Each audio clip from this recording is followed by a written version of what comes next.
भगवान से कब, कैसे और क्या मांगा जाए, ये समझना बहुत जरूरी है। एकांत और अकेलेपन का अंतर समझें। एकांत में प्रार्थना परमात्मा तक पहुंचती है। जीवन मंत्र डेस्क। प्रार्थना, सीधे शब्दों में निवेदन। जब संसार के समक्ष झुककर हम कुछ मांगते हैं तो वो प्रार्थना नहीं, सहज निवेदन होता है। लेकिन जब यही निवेदन संसार से परे, परमात्मा को मनाने के लिए हो तो वो प्रार्थना बन जाता है। व्याकरण और ग्रंथों ने प्रार्थना के कई अर्थ बताए हैं। प्रार्थना यानी पवित्रता के साथ किया गया अर्चन। प्रार्थना का एक अर्थ परम की कामना भी है। जब मनुष्य संसार की धारा को छोड़ परमात्मा की ओर उल्टा चल दे, समझो मन में प्रार्थना घट गई। सारी वासनाओं से उठकर जब हम सिर्फ उस परमानंद को पाने की मानस चेष्टा करते हैं, प्रार्थना हमारे भीतर गूंजने लगती है। प्रार्थना मंत्रों का उच्चारण मात्र नहीं है, मन की आवाज है जो परमात्मा तक पहुंचनी है। अगर मन से नहीं है तो वो मात्र शब्द और छंद भर हैं। प्रार्थना का उत्स हृदय है। हम अगर उसको मन से नहीं पुकारेंगे तो आवाज पहुंचेगी ही नहीं। उस तक बात पहुंचानी है तो मुख बंद कीजिए, हृदय से बोलिए। वो मन की सुनता है, मुख की नहीं। प्रार्थना का पहला कायदा है, वासना से परे हो जाएं। संतों ने कहा है, वासना जिसका एक नाम ऐषणा भी है, 3 तरह की होती है, पुत्रेषणा, वित्तेषणा और लोकेषणा।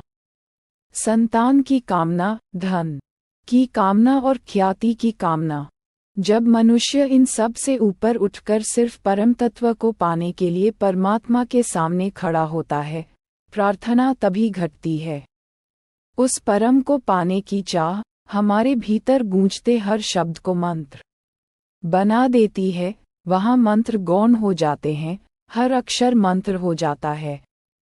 दूसरा कायदा है, प्रार्थना अकेले में नहीं करनी चाहिए, एकांत में करें।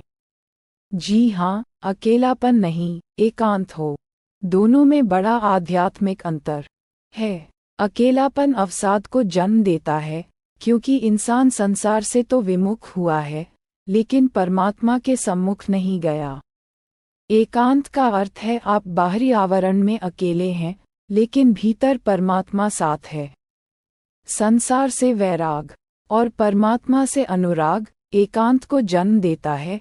जब एक का अंत हो जाए, आप अकेले हैं लेकिन भीतर परमात्मा का प्रेम आ गया है, तो समझिए आपके जीवन में एकांत आ गया।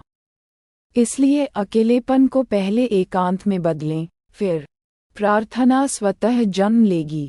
प्रार्थना का तीसरा कायदा, इसमें परमात्मा से सिर्फ उसी की मांग हो।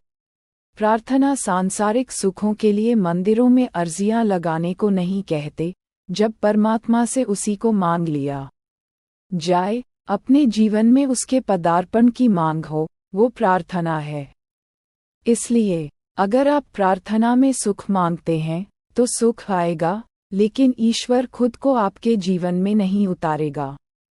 जब आप परमात्मा से उसी को अपने जीवन में उतरने की मांग करेंगे तो उसके साथ सारे सुख बाय डिफ़ॉल्ट ही आ जाएंगे। प्रार्थना कीजिए, क्योंकि जीवन में शांति का एक ही मार्ग है, परमात्मा, और उस तक जाने का भी एक ही मार्ग है, प्रार्थना।